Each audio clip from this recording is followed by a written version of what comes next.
Bismillahirrahmanirrahim. Assalamualaikum warahmatullahi wabarakatuh. Kematian merupakan sebuah kepastian yang pasti akan terjadi pada setiap makhluk ciptaan Allah Subhanahu wa Ta'ala. Sehingga kita ajal menjemput, kita tidak bisa berlari, menghindar, atau bahkan bersembunyi. Sekalipun kita belum siap menghadapi ilahi, masih bergelimang dosa, dan belum sempat bertaubat, namun ketika telah tiba masanya, ajal akan tetap menjemput tidak peduli apapun. Inilah yang dialami oleh lelaki ini, di mana kematian menjemputnya saat ia dalam kondisi yang tidak siap. Jenazahnya pun tiba-tiba berubah menjadi babi. Peristiwa ini bahkan disaksikan langsung oleh Rasulullah Sallallahu Alaihi Wasallam. Lantas, seperti apa kisahnya? Dalam sebuah riwayat dikisahkan bahwa suatu hari Rasulullah Sallallahu Alaihi Wasallam sedang duduk bersama para sahabat. Kemudian tiba-tiba datang seorang pemuda Arab yang masuk ke dalam masjid sambil menangis. Melihat hal tersebut, Rasulullah Sallallahu Alaihi Wasallam pun bertanya, "Wahai orang muda, mengapa engkau menangis?" Maka pemuda itu pun menjawab, "Ya Rasulullah, ayah saya telah meninggal dunia dan tidak ada kain kafan dan tidak pula ada orang yang hendak memandikannya." Mendengar perkataan pemuda itu, Rasulullah Sallallahu Alaihi Wasallam pun memerintahkan Abu Bakar radhiyallahu anhu dan Umar radhiyallahu anhu mengikuti pemuda itu untuk melihat masalahnya. Sehingga kedua sahabat Nabi itu pun mengikuti pemuda itu dan mendapati ayah pemuda itu telah berubah menjadi babi hitam. Sehingga keduanya pun kembali dan memberitahu Rasulullah Sallallahu Alaihi Wasallam, "Ya Rasulullah, kami melihat jenazah ayah pemuda ini telah berubah menjadi babi hutan yang hitam." Mendengar panutan kedua sahabatnya itu, maka Rasulullah Sallallahu Alaihi Wasallam dan kedua sahabatnya itu pun pergi ke rumah pemuda itu. Kemudian beliau pun berdoa kepada Allah Subhanahu wa Ta'ala, sehingga mayat itu pun berubah menjadi bentuk manusia semula. Lalu Rasulullah Sallallahu Alaihi Wasallam dan kedua sahabatnya itu mensolatkan jenazah tersebut.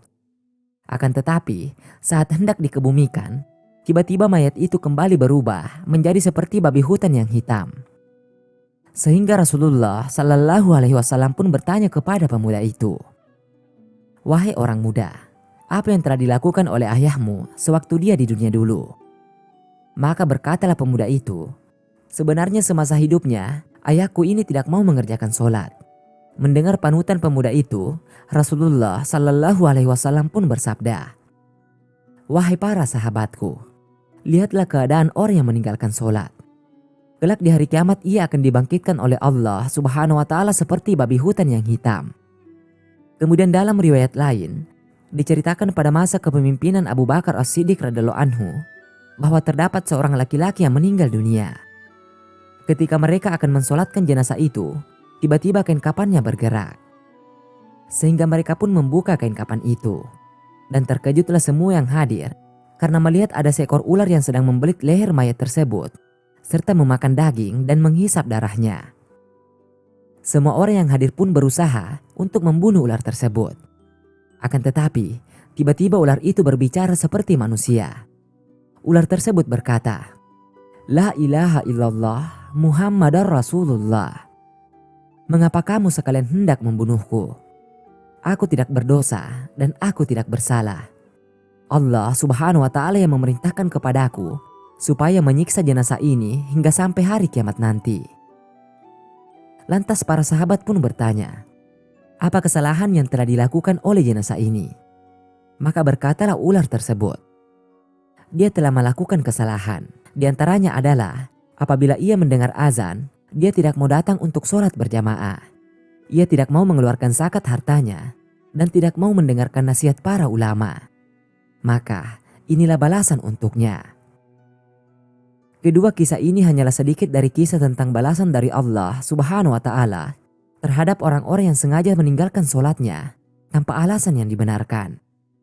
Dan kelak di akhirat, orang-orang seperti ini akan memperoleh siksaan yang jauh lebih mengerikan daripada siksaan yang ditampakkan Allah Subhanahu wa Ta'ala di dunia.